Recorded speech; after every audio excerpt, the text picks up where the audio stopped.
Prime 1 years 6 నుంచి 14 సంవత్సరాల విద్యార్థులందరూ పాఠశాలల్లో చేరే విధంగా చూడాలని, పాఠశాలలో నమోదై బడికి రాకుండా ఉండే విద్యార్థులను కూడా గుర్తించాలని హనుమకొండ జిల్లా ఇన్ఛార్జ్ కలెక్టర్ సత్యశారదాదేవి తెలిపారు.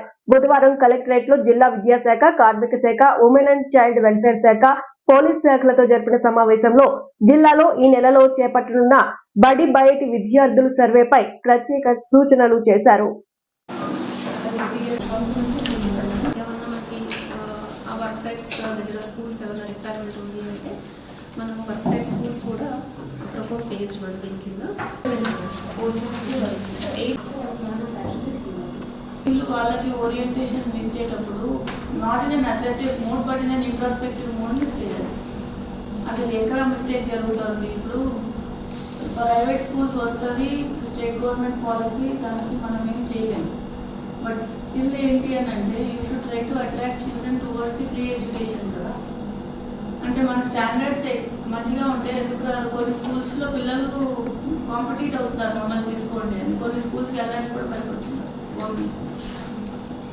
బట్ ఆ స్కూల్లోకి రావడానికి ఇప్పుడు వీళ్ళు ఆ పర్టికులర్ హెడ్ మాస్టర్ వెళ్ళిన తర్వాత 20ని 40 చేశాడు ఆయన. ఆ 40ని ఇంకా పెంచుతాం అన్న దీంట్లో వెళ్తున్నారు. ఈ major challenge there is mid day meal scheme, because of it children are not coming. పుస్తకం వాళ్ళు ఏది కావాలంటే అది most of the time government is giving everything. But still if they want to go and buy a pencil or something, మీరే utility shop పెట్టవచ్చు. కానీ వాళ్ళకి అంత టర్న్ ఓవర్ ఉండదు.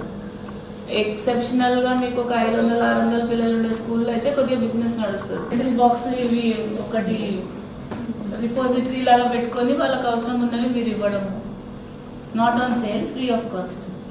అప్పుడు ఏమవుతుందని అంటే మీరు నార్కోటిక్స్ మీటింగ్లో మీ 2 ఐటమ్స్ డిస్కస్ అయినప్పుడు ఫ్రూట్ఫుల్గా ఉంటుంది. దే విల్ సే మీరు చెప్పినట్టే అక్కడ ఉంది, లేదా related to menu or other things. But existing మెనూలో యూ హ్యావ్ చింతపండు, నిమ్మకాయ, టొమాటో అండ్ గోంగూర. బెల్లంపల్లి పట్టణంలోని కన్నాల బస్తీలో ఓ ఇంట్లో బుధవారం పేకాట ఆడుతున్న శిబిరంపై టాస్క్ ఫోర్స్ పోలీసులు దాడి చేశారు.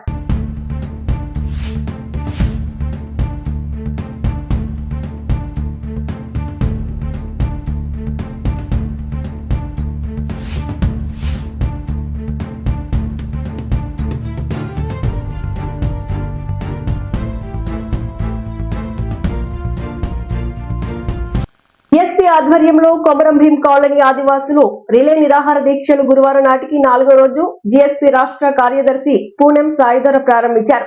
ఈ సందర్భంగా ఆయన మాట్లాడుతూ ఆదివాసీ చట్టాలను గిరిజనులకే తాకట్టు పెడుతున్న ములుగు జిల్లా వెంకటాపురం తహసీల్దార్ ను తక్షణమే సస్పెండ్ చేయాలని ఆయన ఈ సందర్భంగా డిమాండ్ చేశారు. ఏజెన్సీ ప్రాంతమైన వెంకటాపురం మండల కేంద్రంలో ప్రభుత్వ భూములపై అక్రమ బలవంతపు ఆస్తులు నిర్మిస్తుంటే గిరిజనేతరులపై 145 సెక్షన్ ఎందుకు ఏంచలేదని ఆయన మండిపడ్డారు. గత 20 సంవత్సరాల నుండి ఆదివాసులు సాగులో ఉన్న భూములకు ఎలా 145 సెక్షన్ పెడతారు అని ఆయన మండిపడ్డారు.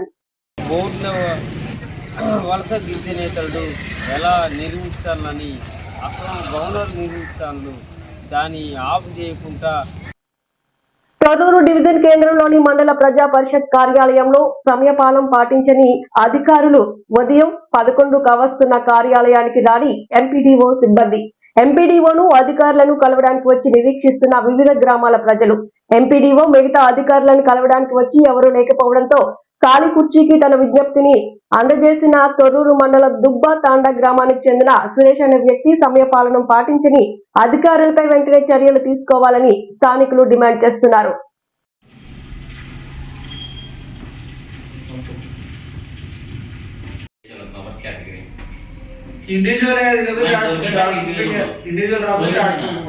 చిత్తూరు జిల్లా పలమనేరు నియోజకవర్గం వి కోట మండలం కృష్ణాపురం పంచాయతీ కృష్ణాపురం గ్రామం నందు జరిగిన అయ్యప్ప స్వాములతో కలిసి కరుప్ప స్వామి ఆట ఆడుతూ గ్రామస్తులను మాల ధరించిన అయ్యప్పలను సంతోషపెడుతూ కన్యా పూజ అంగరంగ వైభవంగా జరిపారు.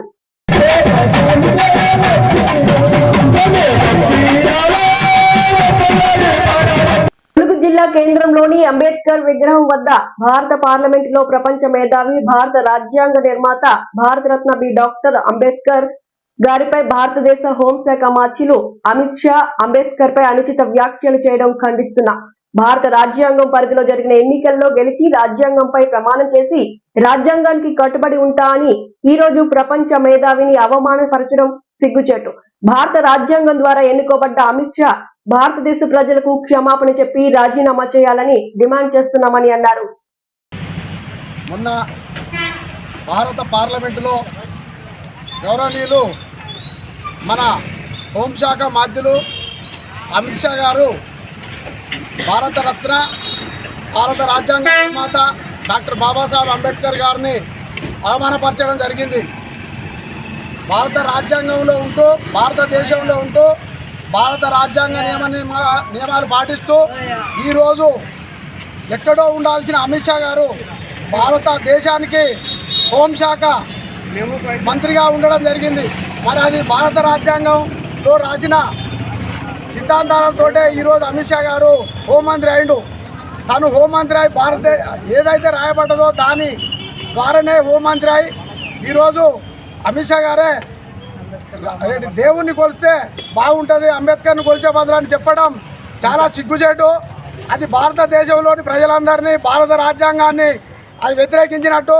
మరి భారతదేశంలో నివసిస్తూ భారత రాజ్యాంగాన్ని అమలు పరుస్తానని పార్లమెంట్లో ప్రమాణం చేసి ఈరోజు అంబేద్కర్ గారిని అవమానపరచడం అంటే భారతదేశంలో ఉన్న ప్రజలందరినీ కించపరచడమే.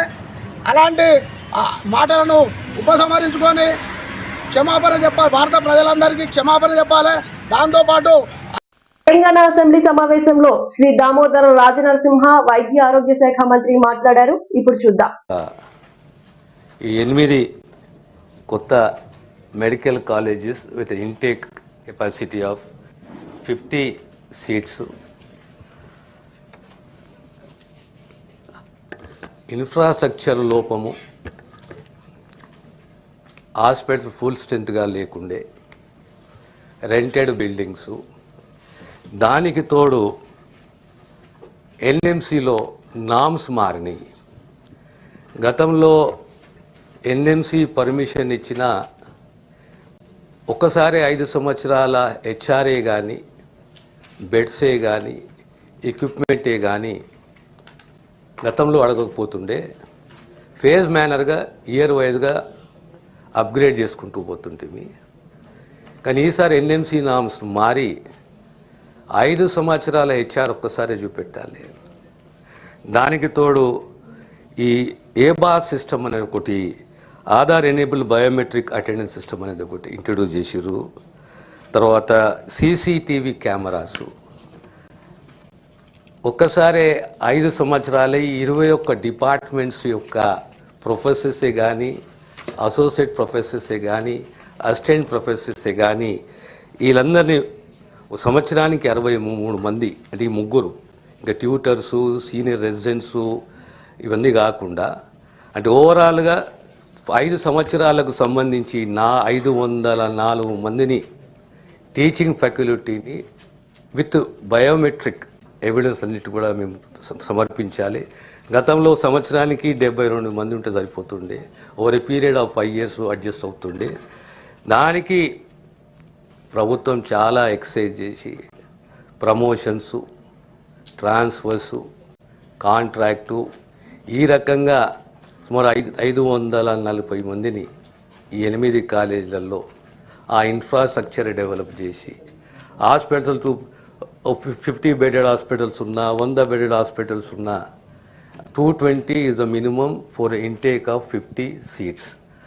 ఆ 220 పడకల హాస్పిటల్ని ఏర్పాటు చేసి ఇన్ఫ్రాస్ట్రక్చర్ అన్నీ చేసి ఎన్ఎంసీ 4 అంగీకరించి మళ్ళీ 4ని రిజెక్ట్ చేసే పరిస్థితి ఉంటే మళ్ళీ అప్లైట్ అథారిటీకి అప్పీల్ చేసుకొని విజయవంతంగా 8 కాలేజీలను మంజూరు చేసుకొని ఇలా 8 కాలేజీలో కూడా ఈ అడ్మిషన్స్ అయినాయి అధ్యక్ష.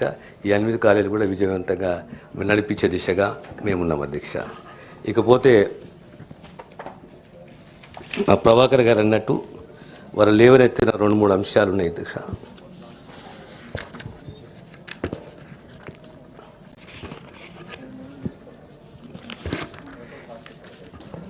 ఒకటి ఎక్విప్మెంట్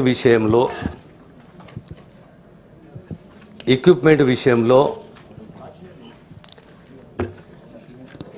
హాస్పిటల్లో ఎక్విప్మెంట్ ఉన్నది, కానీ ఎక్విప్మెంట్ పనిచేస్తలేదు, లేదా ఎక్విప్మెంట్ ఎక్కడైతే అవసరం ఉందో అక్కడ ఎక్విప్మెంట్ లేదు.